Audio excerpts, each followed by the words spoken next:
Le livre de Sahifatu Sajjadiyya, connu sous le titre de Les psaumes de l'islam, c'est un livre de l'invocation, des invocations de l'imam al-Sajjad alayhi salam. Dans ce podcast, je vais parler de ce livre. Je vais vous donner quelques informations, surtout concernant le contenu des invocations de ce livre et ce qui est nécessaire pour chaque musulman et chaque chiite de savoir. Bismillah ar-Rahman ar-Rahim. Chères sœurs, chers frères, assalamu alaikum wa rahmatullahi wa barakatuh. J'espère que vous allez bien, que vous avez bien profité des épisodes précédents de cette série de podcasts Leçons chiites. Vous savez que c'est l'épisode numéro 32 de la série de podcasts qui s'appelle Leçons chiites. Si vous n'avez pas écouté et visionné les épisodes précédents, vous pouvez regarder sur ma chaîne YouTube. Dans 2 playlists, vous avez accès à tous les épisodes de cette série. Le playlist sous le titre Qu'est-ce que le chiisme et un autre playlist podcast, les podcasts.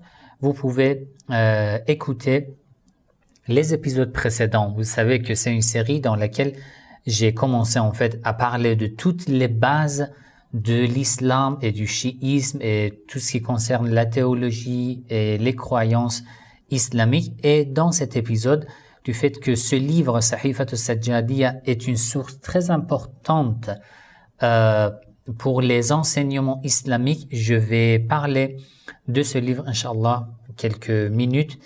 Et j'espère que ça, tout ce que je vous dis, les informations, vous serez, Inch'Allah, utile. Alors, après la tragédie de Karbala, le martyre de l'imam al-Hussein, alayhi salam, et les Omeyyades, les rois Omeyyades et leurs émirs, leurs soldats avaient une force absolue dans la communauté musulmane. C'était une force absolue. Après, il assassinait les élèves des Ahlul Bayt alayhim salam, les adeptes des Ahlul Bayt alayhim salam. Et ils ont fait tout leur possible pour effacer le nom des Ahlul Bayt alayhim salam. Et pour fonder dans le cerveau des gens l'islam qui convient à la pensée des Omeyyades et non l'islam du prophète Mohammed sallallahu alayhi wa sallam. Triste et en fait accablé après la tragédie de Karbala, l'imam al-Sajjad alayhi salam, qu'est-ce qu'il pouvait faire? Il n'avait pas la possibilité de donner des cours parce que c'était interdit. Sous la force des Omeyyades, c'était impossible. Même ses adeptes, ses partisans, n'arrivaient jamais à se manifester comme un adepte de l'imam al-Sajjad alayhi salam, Ali ibn al-Hussein. Pourquoi? Parce qu'il serait assassiné par les Omeyyades. Il devait toujours se cacher. C'était insupportable cette époque-là. Et on ne peut même pas imaginer ce qui s'est passé à nos imams alayhi salam. Alors, c'était quoi la solution pour transmettre le vrai islam aux musulmans de son époque et aux musulmans qui viendraient après, jusqu'à notre jour, jusqu'à notre époque? C'était quoi la solution? L'imam al-Sajjad alayhi salam, le 4e imam des chiites, Ali ibn al-Hussein, a pris une méthode de transmettre l'islam par des invocations. Par l'intermédiaire des invocations, il a réussi à transmettre le vrai islam, les enseignements islamiques, l'éthique, les nobles caractères, même l'unicité divine, les bases de l'islam. Tout cela par des invocations.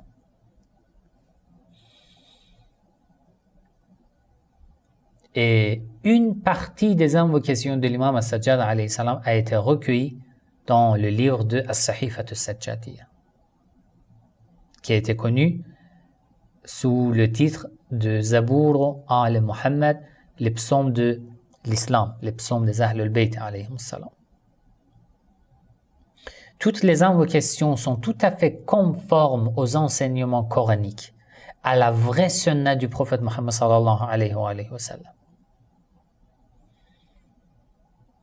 Et ces invocations et ce livre, c'est comme une université. Lorsque tu entres dans ce livre, tu apprends des choses, de la sagesse, de la lumière, et tu n'imagines même pas combien tu apprends. Il y a tellement de leçons. C'est comme une mer qui n'a pas de fin, qui n'a pas de limite. Il nous apprend comment parler avec notre Seigneur, comment louer Allah, comment le glorifier, comment demander pardon auprès d'Allah. Comment je peux être en contact avec lui, avec Allah, tous les jours, à tout moment, à tout instant, faire confiance en lui. Comment je peux changer ma vision pour que je puisse me rappeler à tout instant de mon Seigneur. Comment je peux lui parler quand je suis seul, quand je n'ai personne dans le monde. Comment je peux prier sur le prophète Muhammad sallallahu alayhi wa sallam, sur les Ahl al-Bayt alayhi wa sallam. Comment je peux me comporter avec mes parents, avec la société et mes amis. Quels sont les droits des parents sur leurs enfants? Quels sont les droits des enfants sur leurs parents? Les droits du mari sur son épouse et vice-versa. Les droits des voisins, des citoyens, des membres de ta famille, de tous les musulmans dans la communauté musulmane, de tout le monde dans la société, sur toi et vice-versa. Quels sont les droits des pauvres sur les riches et vice-versa?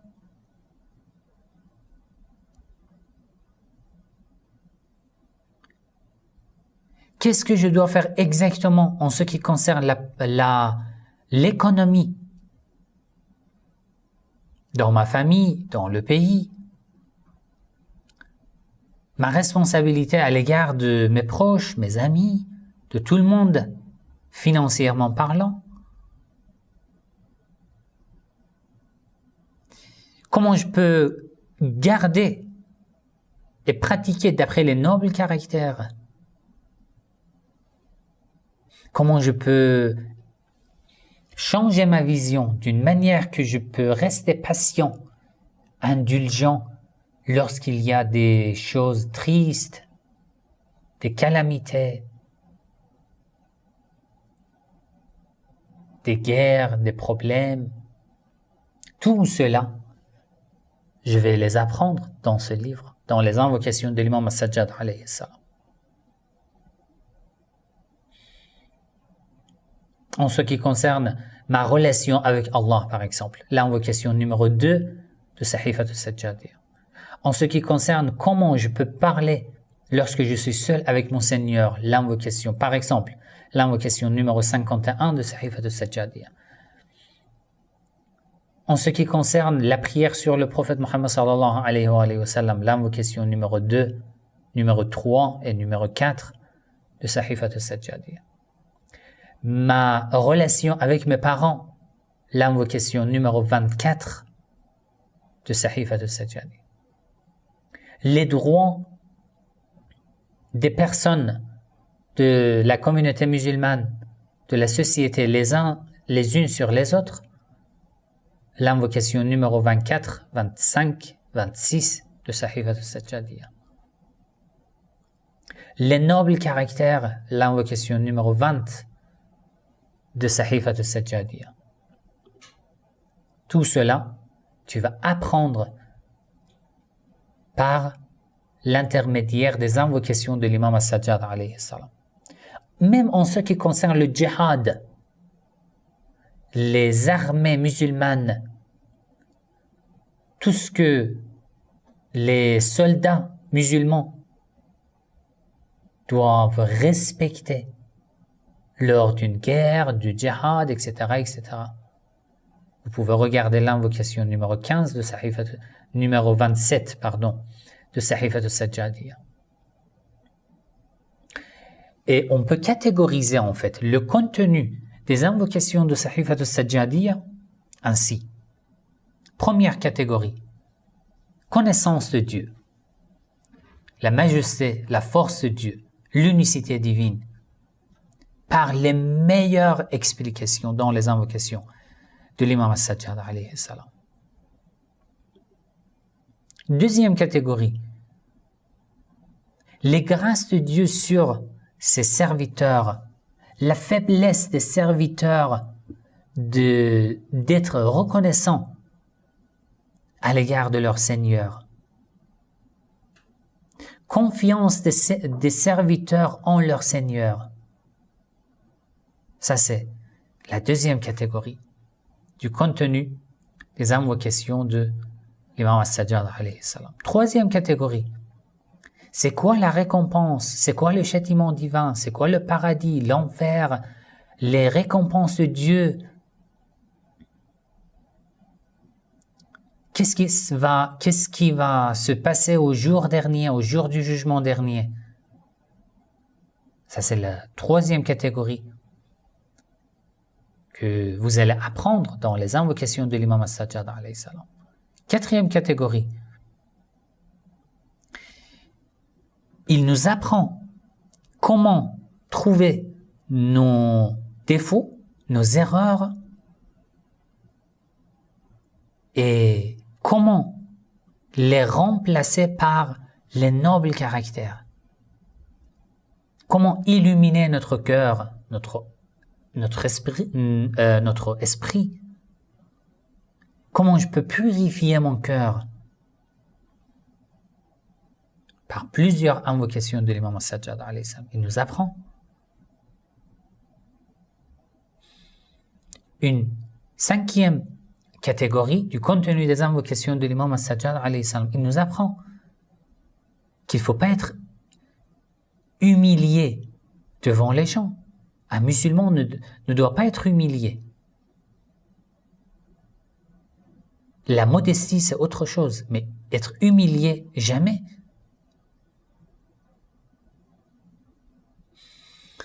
Et l'imam al-Sajjad alayhi salam nous apprend dans plusieurs de ses invocations dans ce livre par rapport à ce sujet. Et concernant le fait de ne pas être avare à ce que les gens possèdent.